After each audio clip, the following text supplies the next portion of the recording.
اچانک انسان کا دل کسی چیز پہ آ جاتا ہے، یہ انسانی فطرت ہے، تو اس پہ پکڑ نہیں ہے۔ صوفیہ کہتے ہیں کہ تمہارا دل اتنا صاف ہو کہ تمہارے دل میں یہ بات بھی نہ آئے، غنا تمہیں نصیب ہو جائے، لیکن اس کے باوجود ہم بشر ہیں، کمزور ہیں، تو کسی شخص کے پاس کوئی چیز دیکھی اور للچا گیا دل اس کی طرف، اور پھر اس کو حاصل کرنے کے لیے کوشش میں، تردد میں لگ گیا، دل میں خیال بھی آتے ہیں، وسوسے بھی آتے ہیں، اور ایسی ایسی خواہشات جنم لیتی ہیں کہ انسان خود اپنے پہ ہنستا ہے، لیکن ایسی خواہشات جس کی اتباع میں چل پڑا، جس کی خواہش میں چل پڑا، تو یہ ہلاک کر دینے والی چیز۔ آرزو کا پیدا ہو جانا، حتیٰ کہ آرزو تو آرزو رہی، وسوسے کے پیدا ہو جانے پر بھی پکڑ نہیں ہے اگر اس کی اتباع نہ کی جائے۔ صحابہ نے حضور سے عرض کیا، حضور ہمیں ایسے وسوسے آتے ہیں کہ اگر ہم بیان کر دیں تو قتل کر دیے جائیں، اتنا غلیظ خیال بعض اوقات انسان کے دل کی تختی پہ آتا ہے، دماغ کی سکرین پہ ابھرتا ہے۔ تو فرمایا کہ تم کیا کرتے ہو؟ تو انہوں نے کہا کہ ہم اس کو جھٹکنے کی کوشش کرتے ہیں، جب اس طرح کا کوئی خیال آتا ہے تو بندہ اس کو جھٹکتا ہے، دور کرتا ہے، اور بندہ خوف زدہ ہوتا ہے اور اللہ کی پناہ میں آتا ہے، اور اس کی ایک حالت ہوتی ہے۔ تو اس حالت کا انہوں نے ذکر کیا کہ ہم تو پھر یہ کرتے ہیں، تو فرمایا کہ ذالک صریح الایمان، یہ تمہارے واضح ایمان کی علامت ہے کہ اس وسوسے کے بعد جو تمہاری طبیعت میں بے چینی اور بیزاری پیدا ہوئی،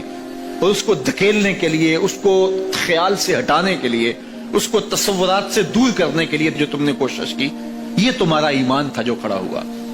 اور تم اس سے بچنے کی کوشش کرتے ہو، تو یہ تمہارے ایمان کی علامت ہے۔ تو خالی وسوسہ اگر کتنا ہی غلیظ کیوں نہ ہو،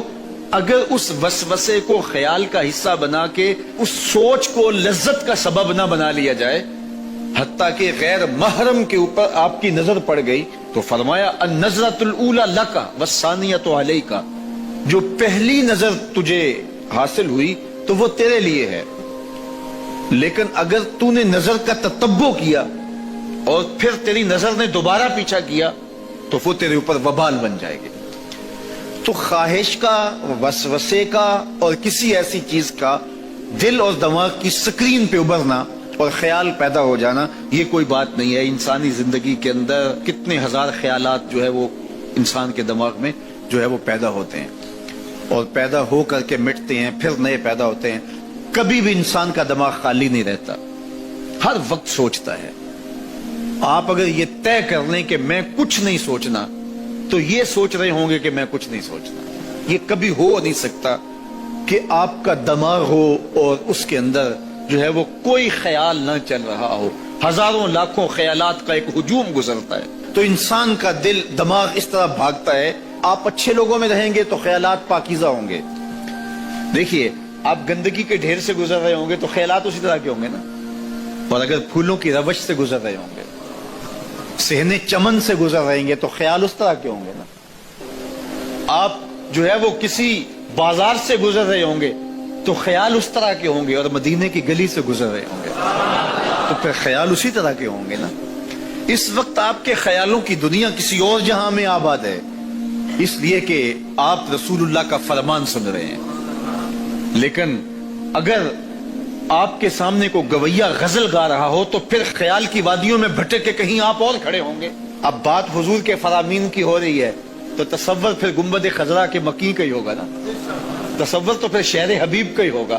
لیکن اگر آپ باتیں دوسری جانب کی کر رہے ہو تو تصور پھر ادھر جاتا ہے، اور اسی لیے ہمارے علماء نے کہا کہ گانے کی طرز پہ نعت نہیں پڑھنی چاہیے، اس لیے کہ گانے کی جو معروف طرز ہوگی،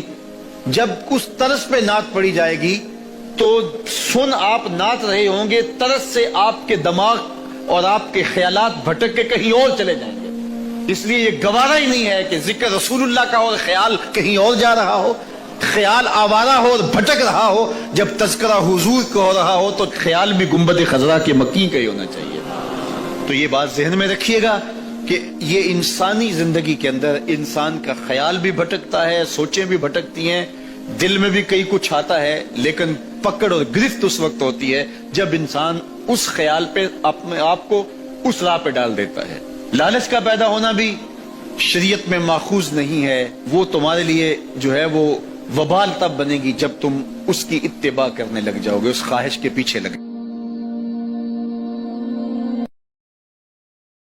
دین کی بات پھیلانا صدقہ جاریہ ہے. ثواب کی نیت سے ویڈیو کو شیئر ضرور کیجیے. جزاک اللہ.